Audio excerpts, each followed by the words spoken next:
மக்களே, water Milan star தவறு தவறு தவறு தவறு திவாகர் அவர்கள் என்ன பண்ணியிருக்காருன்னா, இப்போ ஒரு வீடியோவை ரிலீஸ் பண்ணியிருக்கிறாப்புல.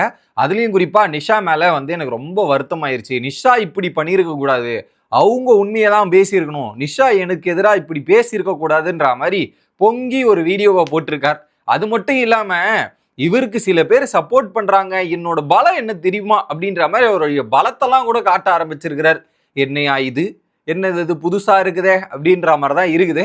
அப்படி என்னெல்லாம் பண்ணியிருக்கிறார் திவாகர் அவர்கள் அப்படின்ற தொகுப்பு தான் இந்த வீடியோ. சேனலுக்கு புதுசாக இருந்தீங்கன்னா மறக்காமல் சப்ஸ்கிரைப் பண்ணிடணும். வீடியோவுக்கு ஒரு லைக்கும் ஐப்பும் கண்டிப்பாக கொடுத்துருங்க மக்களே. நிறைய பேர் வீடியோ பார்க்குறீங்க, இன்னுமே சப்ஸ்கிரைப் பண்ணாமல் வீடியோ பார்க்குறீங்க. அது ஏன்? பண்ணிவிட்டு வீடியோ பார்த்தா எனக்கும் யூஸ்ஃபுல்லாக இருக்கும் இல்லையா? அதை பண்ணிடுங்க. இப்போ கண்டென்ட்டுக்குள்ளே போயிடலாம். ஸோ குக்கு வித் கோமாளியில் ஒரு பெரிய சம்பவத்தை பண்ணிட்டு வந்துட்டார். ஆனால் அந்த சம்பவத்தை பண்ணிட்டு வந்து என்ன பண்ணேன் அப்படின்றத கூட வெளிப்படையாக ஓப்பனாக சொல்லாமல் அப்படியே மூடி மறைச்சிக்கிட்டே பேசிகிட்டு இருந்தார். அதுக்கப்புறம் தான் போயிட்டு ஒரு யூடியூப் சேனலில் கையுங்களவுமா சிக்கி வீடியோ ஃபுட்டேஜ் காட்டுறன்ற மாதிரி இப்போ சொன்னதுக்கப்புறம் கேமரா உடச்சிட்டு போலீஸ் ஸ்டேஷன் போயிட்டு இந்த மாதிரி பல சம்பவங்கள்லாம் நடந்துருந்தது. அதுக்கப்புறம் கூட அவர் என்ன சொன்னார்னா, நமக்கு இருக்கிற திறமையை வச்சு யாரை வேணாலும் ஏமாத்தலாம்பா அப்படின்றதுக்காக அந்த உண்மையை மட்டும் சொல்லாமல் நாங்கள் தனிப்பட்ட முறையில் டீல் பண்ணிக்கிறோம், தனிப்பட்ட முறையில் பேசிக்கிறோம் அப்படின்ற மாதிரி சொல்லிட்டு இருந்தார். அதுக்கப்புறம் நிஷாவோட ஒரிஜினல் வீடியோ வெளியானவன பல சம்பவங்கள் கிரியேட் ஆச்சு. இப்போ நிஷா அக்கா வந்து இப்படி பண்ணது எனக்கு ரொம்ப தப்பா இருக்கு. அதுவும் நிஷா அக்கா அவங்களுடைய ஓன் இன்ஸ்டாகிராம் தளத்தில் வெளியிடல அந்த வீடியோ ஃபுட்டேஜ், அவங்களோட பேஜில் போடலை, இன்னொருத்தல தான் போட்டிருக்காங்களே தவிர்த்து அவங்க இது பண்ணல. அவங்க என்ன பண்ணுவாங்க, மாக்காப்பாவா இல்ல திவாகரா அப்படின்னும் போது யாரு பக்கம் போய் நிற்பாங்க? மாக்காப்பா பக்கம் போய் தானே நிற்பாங்க. திவாகர் பக்கம் எங்கேயாவது நிற்பாங்களா? வாய்ப்பே கிடையாது. அதுல என்ன யூஸ் இருக்கு? அவங்க மாக்காப்பா பக்கம் தான் நிற்பாங்க அப்படின்ற மாதிரி சொல்றாங்க. சரிப்பா, இது நீங்க சொல்றது நியாயமான பாயிண்டாவே இருக்கட்டும். அப்படி இருந்தாலுமே நியாயம் எந்த பக்கம் இருக்குதோ அந்த பக்கம் தான் நிற்க முடியும். நீ பண்ணது ஒரு அநியாய செயல், தவறுதலான வார்த்தைகள், தவறுதலான செயல். இப்போ அதை பண்ணிட்டதுக்கு அப்புறம் உன் கூட வந்து நிக்கணுமா? புரியல எனக்கு. அவங்களுக்காக தான் வந்து அந்த இடத்துல மாக்காப்பாவோ புகழோ வினோத்தோ வந்து கேட்டதெல்லாம் நிஷாக்காக வந்து கேட்டாங்க. அப்ப நிஷா அவங்களுக்காக நிக்கிறது தானே கரெக்டு, அவங்களுக்காக இருக்கிறது தானே இது. அதை விட்டு வந்து இவருக்காக நின்று அப்பயுமே நீ பண்ண தப்புக்கு நிஷா உங்களுக்கு வாதாடி இருக்காங்க பாருங்க, உங்களுக்காக சார்பா பேசியிருக்காங்களே, அதுதான் நிஷா பண்ண பெரிய தப்பே அதுதான். ஸோ 15 வருஷம் பழக்கம்னா சும்மாவா அப்படின்ற மாதிரி சொல்லிட்டு அந்த பழக்கத்துக்காக நிஷா அவங்க பக்கம் நிற்கிறாங்களே தாண்டி நியாயத்தின்படி அவங்க என் பக்கம் வந்து நின்று இருக்கணும் அப்படின்ற மாதிரியும் சொல்றார். அதை தாண்டி திவாகர் ஒரு வீடியோவில் என்னடான்னா திவாகர் நடந்துகிட்ட விதம் தப்பு அப்படின்ற மாதிரி நிஷா சொல்றாங்க. இன்னொரு பக்கம் வந்து அந்த தோல்ல கை போட்டதுல தப்பு கிடையாது அப்படின்றது இன்னொரு ஆடியோல சொல்றாங்க. இன்னொரு பக்கம் கமெண்ட் செக்ஷன்ல வந்து என்ன சொல்லியிருக்காங்கன்னா, அது வினோத்துக்கும் திவாகருக்கும் நடந்த பிரச்சனை அப்படின்றத சொல்றாங்க. இதுல இருந்து என்ன தெரியுது? நிஷா வந்து ஒரு நடுநிலையான இல்லை, அவங்களும் அது புரிதல் இல்லாம யோசிக்க தெரியாம சொல்லணுமேன்ற மாதிரி சொல்லியிருக்காங்கன்ற மாதிரி வாட்டர் மிலான் ஸ்டார் சொல்லிட்டு இருக்காரு. இதுதான் நான் சொன்னேன் பெரிய தப்பு என்ன தெரியுமா? நிஷா எந்த ஸ்டாண்ட் எடுக்கணும்ன்றது தெல்ல தெளிவா ஸ்டாண்ட் எடுத்துருக்கணும். அங்க ஒரு குத்து இங்க ஒரு குத்துன்ற மாதிரி மாத்தி பேசினா இப்படிதான் இவர் பாருங்க அதை எப்படி அட்வான்டேஜா எடுத்துட்டு கரெக்டா பயன்படுத்துறாரு பாருங்க. ஸோ நிஷா வந்து இவர் நடந்துகிட்ட விதம் தப்புன்னு சொல்லிட்டு அந்த வீடியோ கால்லையும் இருக்கு, ஆடியோலையும் இருக்கு. ஆனா இந்த கமெண்ட்டை ஏன் வந்து போடணும் அப்படின்ற கேள்விதான் எனக்கு இன்னும் புரியல. இந்த கமெண்ட் போட்டதால தான் இவரை கையிலேயே பிடிக்க முடியல, சின்னராசை கையிலேயே பிடிக்க முடியாதுன்ற மாதிரி இவரை கையிலேயே பிடிக்காத நிலைமைக்கு காரணமே இந்த நிஷா போட்ட ஒரே ஒரு கமெண்ட். அதுதான் அந்த ஒரு கமெண்டால தான் இப்போ இவர் இதை எடுத்து பிடிச்சி ஆடிக்கிட்டு இருக்காரு. இன்னொரு பக்கம் மஞ்சுநாதன் வெளியிட்டார்ல வீடியோ, அந்த வீடியோ கூட பேப்பர் எடுத்து அடிச்சாருன்ற மாதிரி சொன்னாங்க. ஒரு பேப்பர் எடுத்து அடிச்சாரா அப்படின்ற மாதிரி அங்கே நடந்ததே வேற, இவர் ஏதோ சொல்றாரு. இவரே நான் முதல் முறை பாரு. ஸோ அவருக்கு எதிராக யாரு பேசினாலுமே அவங்க பேசுறதெல்லாம் போய்.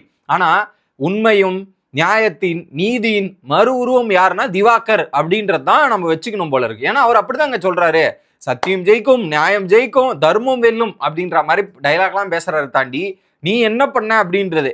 ஸோ இதுக்கு முன்னாடி இன்னொரு விஷயத்த வேற சொன்னார். நான் ஆல்ரெடி நிஷாக்கு ஒரு இதுக்கு போயிருக்கிறேன், ஏதோ ஒரு ப்ரொமோஷன் ஆக்டிவிட்டிஸ், ஏதோ ஒரு ஷோரூம் போயிருக்காரு போல. அப்போ கூட நான் அவங்க தோளில் கை போட்டிருக்கேன், ஓகே, அது கூட பிரச்சனையே இல்லை. இப்போ அவங்க வந்து என்ன பண்ணியிருக்காங்க, நிறைய ஷோஸ்லாம் என்ன உருவகேலி பண்ணியிருக்காங்க.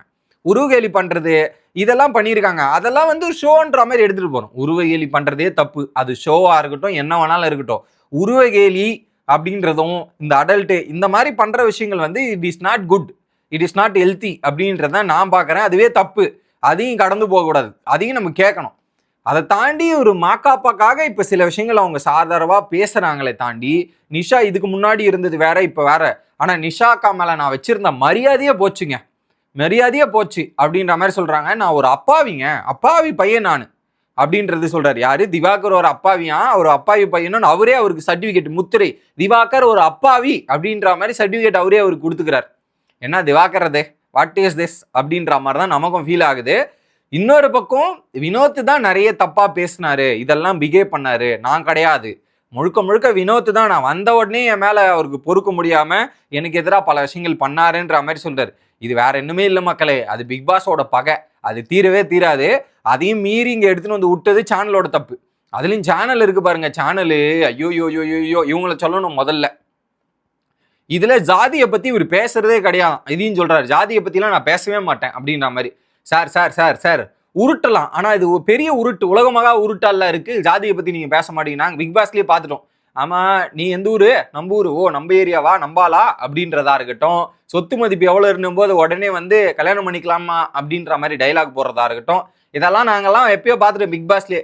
இன்னும் கேட்கறவங்க கேன பையனா இருந்தா அப்படியே பூ சுத்திடுவீங்க, காதுல என்ன வேணாலும் சுத்தலான்னு அழகா சுத்திடுவீங்க சார், நீங்க சரியான ஆளு. அதுலயும் இன்னொரு பாயிண்ட் சொன்னாருங்க, அதான் ஹைலைட் பாயிண்ட். இன்டர்வியூக்கு எத்தனையோ பொண்ணுங்க வந்து போன் பண்ணி பேசியிருக்காங்க, அழகா இருந்திருக்காங்க. அவர்களை விட்டுட்டு நான் போய் நிஷா மேல தோல் போடுவேனா, கை போடுவேனான்ட்டு, என்னடா இது அப்படின்ற மாதிரி. அவங்க எல்லாம் செருப்பு கைட்டியே ஏதாவது பண்ணியிருப்பாங்க போல இருக்கு. இதுல வேற நான் அங்க போடாம, இது பண்ணதே தப்பு ஓகே. அந்த தப்பான விஷயத்த வந்து ஜஸ்டிஃபை வேற பண்ண ட்ரை பண்றான். நான் போய் இவங்க கிட்ட தான் போடுறேன்னு அதுக்கு முன்னாடி அந்த இன்டர்வியூ பண்ணிக்கிட்ட ஃபோன் பண்ணி கேட்டிருந்தா அவங்களே உன்னை செவில் மேலே கொடுத்துருப்பாங்க. அதை விட்டு நான் எங்க போறேன்னு அவரு நியாயப்படுத்துறதுக்கு என்னென்ன பாயிண்ட்லாம் எடுத்துட்டு வராரு பாருங்க மக்களே. அதான் கேவலமா இருக்கு. நானே ஆக்ரோஷமா வரேன்னா அந்த அளவுக்கு பேச வைக்கிறாப்பல. இதை தாண்டி இப்ப என்ன தெரியுமா பண்றாரு அவரு? எனக்கான இருக்கிற பலம் தெரியாத பேசிட்டு இருக்கீங்க, நான் யார் தெரியுமா, மக்கள்கிட்ட என் செல்வாக்கு தெரியுமான்ற மாதிரி ஒவ்வொரு ஏரியாவுக்கு போனவொடனே மக்களை ஏதாவது கூப்பிட்டு வச்சு பேசுறதுக்கு வீடியோ எடுத்து வச்சிருப்பாரா இல்ல இதுக்கப்புறம் எடுக்கிறாரான்னு தெரியல. என்ன பண்றாரு, என் பலத்தை பாருங்க, எல்லாரும் நான் போனாவே மக்கள் என்னை எதிர்பார்க்கறாங்க, மக்கள் எனக்கு போனவொடனே கூப்பிட்டு வச்சு எனக்கு இதெல்லாம் பண்றாங்கன்ற மாதிரி வீடியோ போட்டு என் ஆதரவு பாத்தீங்கல்ல, உங்களுக்கு இருக்க அந்த ஆதரவுன்ற மாதிரி கேட்கறாராம். என்ன சார் இது அப்படின்ற மாதிரி. இதுல இவங்களை சப்போர்ட் பண்றாங்களே, இவங்கள சொல்லணும் மக்களை, வேற யாரும் கிடையாது. இவரை சப்போர்ட் பண்ணி பிக் பாஸ்ல எடுத்துன்னு வந்து தப்பு. அதுக்கப்புறம் பாத்தீங்கன்னா ஒவ்வொரு ஷோல எடுத்துன்னு வந்து சேனலை முதல்ல சொல்லணும். இப்ப அதை ஜஸ்டிஃபை வேற பண்ணிட்டு இருக்காப்பல. இதுக்கு நடுவுல இதுதான் சாக்குன்ற மாதிரி சுதித்ரா, சிங்கர் சுசித்ரா இருக்காங்க இல்லையா, அவங்க வேற சொல்லிட்டு திவாகர் வந்து ஹீரோவானா ஒரு படத்துக்கு நான் வந்து ஃப்ரீயா பாட்டு பாடி கொடுக்குறேன், மேடமே ஆல்ரெடி பேன் பண்ணி உட்கார வச்சிருக்காங்க பாட்டு பாடக்கூடாதுன்னு. இவர் ஹீரோ ஆகணுமா, அவருக்கு ஒரு நல்ல டேரக்டரா இருந்தா இவர் ஹீரோ ஆயிடுவாராம். என்னடா இது, இதை வேற அவர் எடுத்து போட்டோவா போட்டுக்கிட்டு இதுதான் சான்ஸ்ன்ற மாதிரி பிரபலம் பண்ணிருக்காங்க. இதெல்லாம் எங்க போய் முடிய போகுதுன்னு எனக்கு தெரியல. ஸோ கடைசி வரையும் நான் பண்ணது தப்புன்னு ஒத்துக்கல, அடுத்தவன் பண்ணதான் தப்பு தட்டி கேட்டவன் தான் தப்பு, நான் நியாயவாதி அப்படின்ற மாதிரி சத்தியவாதி அப்படின்ற மாதிரி தான் பேசிட்டு இருக்காப்புல. அவருடைய தப்பு அவரும் ஒத்துக்க மாட்டாரு, அவர் மாத்திக்கவும் மாட்டாருன்றது மட்டும்தான் கிளியர் கட்டா தெரியுது. இதுக்கு அடுத்து என்ன நடவடிக்கை எடுக்க போறாங்கன்றது பொறுத்திருந்து பார்த்தா தான் தெரியும். ஸோ நான் மீண்டும் இன்னொரு வீடியோவில் வந்து சந்திக்கிறேன். Bye guys.